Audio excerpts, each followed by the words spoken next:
guys, welcome back to my YouTube channel. Thank you so much guys for tuning in. I'm here to update you of what is going to happen on the Queen from the 20th to the 24th of July 2020. On Monday, the causes realized that the war has only just begun.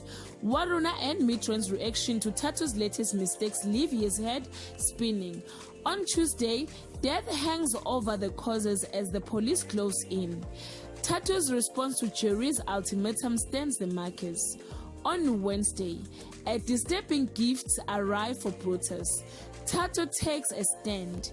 On Thursday, the causes prepare to exchange blows with an old rival. Tato finally takes control of his love life in the most shocking way. On Friday, Tato's lofty dreams get tempered by a hard dose of reality.